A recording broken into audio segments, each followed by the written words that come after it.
because of the scale of what I think is here, Yeah. and the possible antiquity, that UNESCO is not a word to be used lightly. Yeah. And I think that this area, if I'm right in what I've found, is easily a World Heritage Site. How's that for an attention-grabbing soundbite?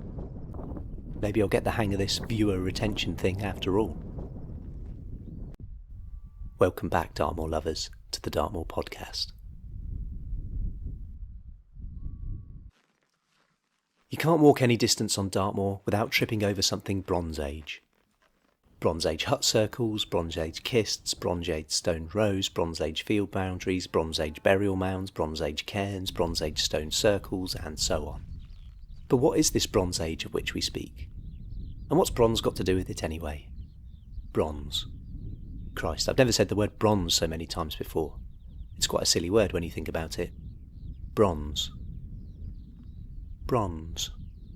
Early humans spent literally hundreds of thousands of years making ever so slightly sharper rocks to use as blades in what we call the Stone Age. Seriously, these dunces took thousands of years to come up with the simple idea of putting a handle on a stone axe rather than just holding the sharp lump of flint in their fist and bashing it into an elk or whatever. Technological advances were, to put it mildly, slow to emerge. People hadn't even had the idea to write stuff down, and even if they did, they wouldn't have anything to write it on, or with. Hopeless. But somewhere around 4500 BC, some pyromaniac somewhere in the Middle East, presumably when trying to set fire to some rocks, stumbled upon copper. When it cooled, it was hard and sharp, and while molten, could be moulded into fairly ineffectual axes and other tools. I say ineffectual, but more effectual than a rock, I suppose. If I were to venture a pun, I'd say it was cutting-edge technology. Then, just 1,500 years of what I imagine to be fairly random experimentation later, someone found that if you added a small amount of tin to your copper, it made a very hard metal indeed. This was bronze, and bronze was going to change the world. Early adopters of this new technology, mostly civilizations on the eastern end of the Mediterranean, would use it to make history. Imagine the impact an invading army carrying sharpened bronze axes and daggers, wearing bronze armour, would have on defenders armed with rocks and primitive bows. But there was a snag to the Sumerians or whoever's plan for world domination, and that was the tin. You see, tin is a pretty rare element. There aren't many places in Europe where it can be found. But there is one place that has an abundance of tin. And not only that, it was easily accessible and of the highest purity. You guessed it, the West Country, especially Cornwall and Dartmoor. Strange then that the conventional archaeological thinking about Bronze Age tin mining on Dartmoor is that it didn't happen. Were the simple farming tribes of Bronze Age Dartmoor really sitting on a vast fortune of the world's most desired substance without knowing it? Well, a few bits and bobs have emerged in recent years that question this narrative. Firstly, back in 2019, a batch of tin ingots, or tingots as I like to call them, found in a Bronze Age shipwreck near Israel, when tested, turned out to be from the West Country. And secondly, the forensic examination of the contents of the White Horse Hill Kist, a Bronze Age burial site back in 2011, uncovered a spectacular necklace of amber beads, probably from the Baltic, surrounding a central larger bead of tin. Almost as if tin was important to these hill tribes in some way. These discoveries would seem to imply that there were wide-ranging ancient trade routes between the West Country and the rest of Europe, set up to acquire the most important resource of the age. But if so, where are the mines? Where's the evidence? One paper I read called this the mystery of the missing miners. That's miners with an ER, by the way. But this mystery might have just been solved, and not by some team of scientists or archaeologists, but by amateur enthusiast Pete Chesbrough, who may have made one of the most important historical discoveries in Dartmoor's history. One that links our little corner of southwest England to the mighty armies and ancient civilizations of Greeks, Egyptians, Phoenicians and Babylonians that fought for supremacy over the eastern Mediterranean thousands of years ago. Last month, I was lucky enough to meet Pete and his friend Kelvin for a walk around Leedon Tor on the east side of Dartmoor so that he could show me the intriguing evidence he's uncovered and explain the process that these ancient people may have used to extract tin from these hillsides. Pete Chesbrough, welcome to the Dartmoor podcast. Is it really a podcast, though? Well, it's not really a podcast. You were saying earlier, so you live quite locally to here, right? Yeah, in Walkhampton, the village, yeah. So just down off the common, really. Just a couple of mile walk up. And is this a place where you sort of come walking and stuff and look around quite a lot? It's somewhere you explore? Yeah, I mean, it's nearby to my house, so it was somewhere that I always used to come and visit. But really, the reason I started revisiting and coming back so much is because of the stuff that I couldn't quite understand here that I was seeing. Now, despite my brilliant interviewing skills, Pete and I had to contend with baking afternoon sun, a camera which conked out, and military jets tearing the sky asunder. So I've done my best to cobble together an explanation of this fascinating topic. But if you'd like a much more in-depth and professional exploration of Pete's theory, then I have to recommend the great Griff's interview with him that I'm linking to up in the top corner now. So yeah, I probably through Google Maps, Google Earth, I wanted to get a grip of how some of the more ancient monuments sort of sat in the landscape. And I was looking at there's a few smaller stone rows on Walkhampton Common. And, you know, when you see these rock lines on the satellite, you can't help but have them catch your eye. They really do stand out. And I was just immediately drawn to it as, you know, what could that be, really? The gist of Pete's theory is that the distinctive lines of shattered rocks that cover the sides of the tors in this area are not a natural feature as they had previously been supposed, but places where the hillsides have been deliberately scoured for tin by allowing groundwater to pour down channels and sort the ore from other materials. What are we imagining this process looking like then of ancient tin mining? How were they doing it, do you think? So there is, firstly, I think the most important thing is finding some groundwater at the top of the hill. Yeah. Unfortunately, with a lot of these sites, that does seem to be lacking now. But there's normally some sort of suggestion somewhere, even if it's just a bit of damp ground or bog grass or something like that. I imagine that somehow they built up this water, kept it in one place for as long as possible until they had a good amount. Yeah. I think they may have possibly chosen the areas, maybe taken some turf off in order to direct the water. And then they would have let it out. Just very much was done on in a process called hushing in lead mines in Yorkshire and in Wales. Let the water out in one big rush, and this would scour out the alluvial gravels, which contains the ore. So this is like it's not even sort of a new thing. This hushing is a well-established method of mining on the hillsides. And even on Dartmoor, you know, tin streaming is still about building up water and releasing it somewhere you want it to do the work for you. The landscape certainly has some interesting features regarding these rock lines. By looking on Google Earth and using LiDAR imagery, Pete noticed that these lines had a correlation with these deeper gullies, with Bronze Age hut circles, and with these curved banks which aren't even noted on the maps. So what made you first notice these features? So it was Google Maps at first, and then coming here to investigate what they were. Yeah, that's right. What was the sort of process there? So numerous visits, I would say, is the process. I think on the first visit, I noticed that there was a correlation between some of the lines and some clearly man-made holes in the ground. Yeah. The big pit we sort of walked past up there, and so numerous times I came backwards and forwards going, well, this looks very natural, but this is clearly man-made, and there's clearly a relationship between them. Yeah. And this is, I would go back home one week going, it's all natural. Yeah. Get over it. Yeah. And then I come back another week and be like, it can't be. Yeah. There must be something else going on here. Yeah, and it's very compelling, like the way that these things line up, and that you've always got the little round structures on the scours, and then the scours going into these sort of cup-shaped banks, and that pattern repeating is like you say, I think that's really, really compelling.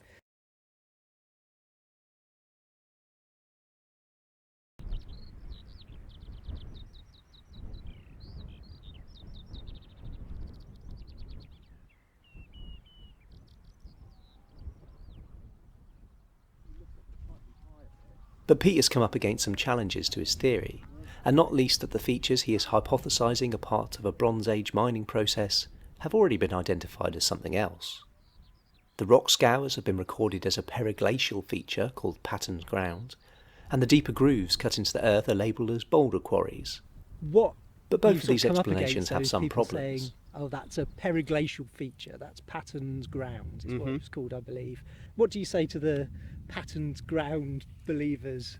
The difference is between a drop in soil level, Yeah, which reveals rock, and you'll quite often see that where the soil level hasn't dropped, there is just as much rock in the ground, and there is absolutely no sign of patterning.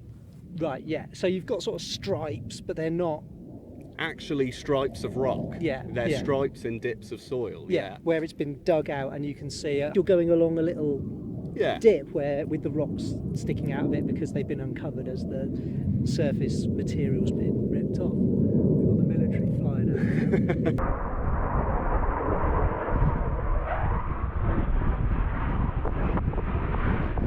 When you actually look at the makeup of a lot of these hills, is they are just big piles of rubble. Yeah, There may be in the centre a central column stack of granite from Yeah. the batholith, but really the side of these hills are an absolute jumble of rocks. yeah.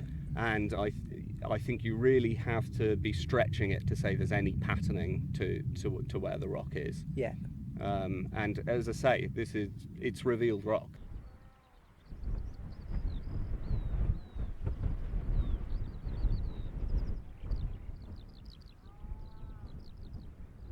So we've sort of got an idea of how it could have worked. We've debunked the patterned ground.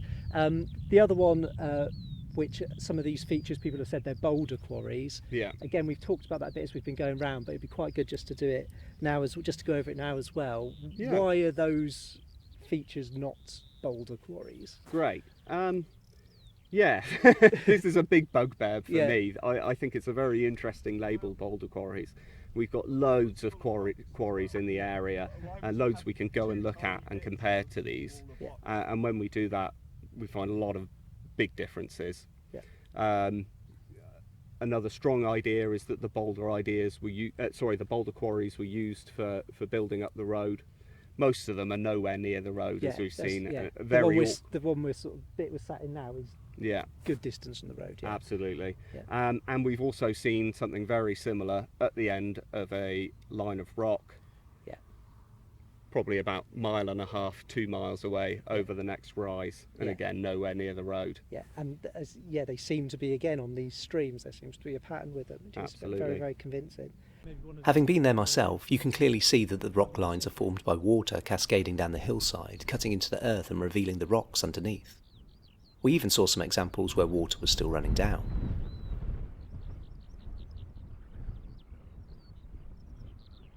And there's definitely something suspicious about the boulder quarries too. They do seem to correlate with the rock streams, and very few of them are situated in a sensible position to provide stone for building works. Again, Pete was able to show me some actual boulder quarries in the area, and they were quite different, and often contained evidence of rock splitting like this.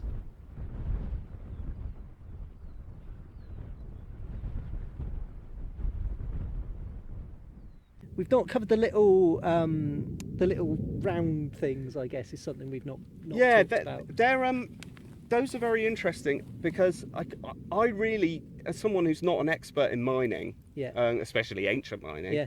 I can't really attribute a final interpretation of. Yeah. I've got lots of suggestions as Yeah. either mini reservoirs. I was talking about inspection pits earlier, possibly mini catchment areas, but honestly, I don't know.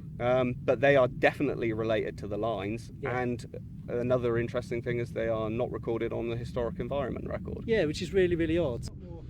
I think it's impossible with these boulder quarries Yeah. and those round things to ascribe them an interpretation which isn't related to the rock lines. Yeah. Yeah. And I think that is a serious flaw if anyone tries to interpret any of these things separately. Yeah.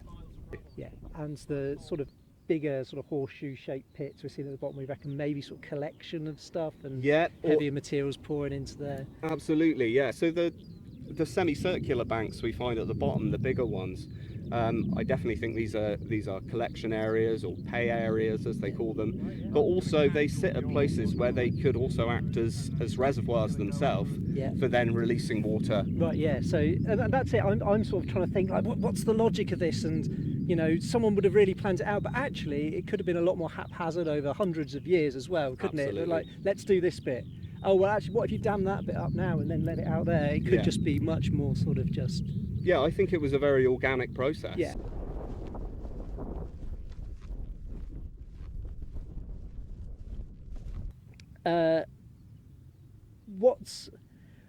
This is a bit of a weird question, I suppose, but sort of what do you want out of this?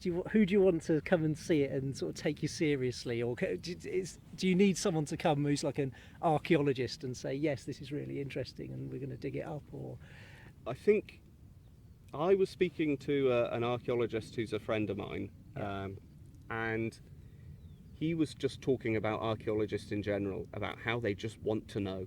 Yeah. They just want to know. Yeah. And I think that's a lot of the urge in me, is that I just want to know. Yeah.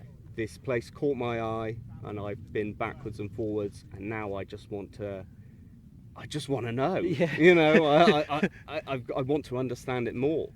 And another thing is that I think it needs to be respected and looked after and studied. Yeah. I'm very much interested in ancient history, and where the tin came from for the Bronze Age is a big deal. Yeah. In ancient history, Yeah, especially in these parts of Western Europe. And we know it roughly came from the West Country, but how and where in particular we don't know, and this could provide some of those answers. Yeah, that's really, really, really fascinating as well. And I don't, because of the scale of what I think is here, Yeah. and the possible antiquity, that UNESCO is not a word to be used lightly. Yeah. And I think that this area, if I'm right in what I've found, is easily a World Heritage Site. Yeah, it's a huge thing. And like you said, the size, well, the significance of it, but also the size of it. Yeah. And I On partly both think, sides, significance and scale is Yeah. both incredible. and I think, like, part of the reason why people haven't noticed it is, like, can't see the wood for the trees, that it's such a big thing that you're not, you know, Yeah. if someone had found some, like, little tool Yeah. or something in the ground, With it they'd be next like, to a look, little this is pit." evidence. Yeah. But the fact that it's just like whole hillsides, Absolutely. these people go, oh, this must be a geological feature. It makes me wonder about the pyramid-shaped hills Yeah. by the China clay pits. Yeah. Whether in 3,500 years' time someone will go, so what was this? And someone will go, well, at the end of the last ice age. That's wonderful. That's a good place to stop as well. Right. Thanks for coming to talking to me, Pete. That's It was all right. Really, really interesting. My pleasure. And I hope some people take it a bit more seriously and Thank you. follow it up, because I'm convinced. Well, I'd like some more people to come out and look for themselves. Yeah, That's brilliant. the most important thing for I think me. that's it. I think be empirical, come out and look, and don't just sort of say, oh, that person was a geologist and they said it was pattern ground. Come and have a look yourself. You're absolutely right. Brilliant. I'm really happy that Pete made the time to come and give me a tour of the Tors in person. As well as being a lovely bloke, he was so enthusiastic and knowledgeable, and just so rigorous and thorough in his research that it put me to shame. As I said, I think he has a hugely compelling argument, which I'll now try to sum up in 3 simple points. 1. There was a huge demand for tin in Bronze Age Europe, and the West Country had it in abundance. It seems ridiculous to suggest the large communities on Dartmoor weren't exploiting this resource. 2. The features around Leedon Tor are incorrectly named or not acknowledged. The rock lines aren't patterned ground, the boulder quarries aren't boulder quarries, and there's no explanation given at all for the little round structures on the rock lines, nor the double curved banks at the bottom of the scours. So what are they? 3. When seen with fresh eyes, these correlated features do look to be an example of ancient hydraulic mining on Dartmoor, where the Bronze Age people used the hushing method to scour the hillsides for tin. I think it's definitely worth investigating further, and encourage anyone with an interest to check it out in person. And definitely go and watch the Great Griff's video if you want a more in-depth explanation of everything. Oh, and as usual, please use the comments to let me know everything I've got wrong.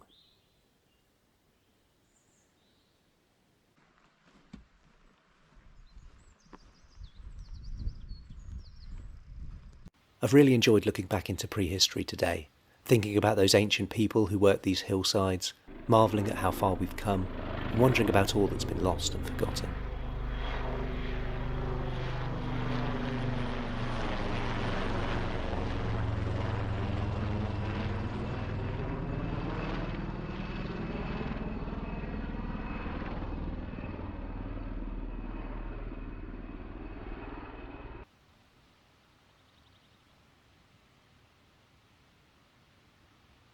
And I'm absolutely in love with the idea that such an important piece of Dartmoor's, if not the world's, mysterious past has just been staring us in the face all this time, waiting for an open and inquiring mind to join the dots.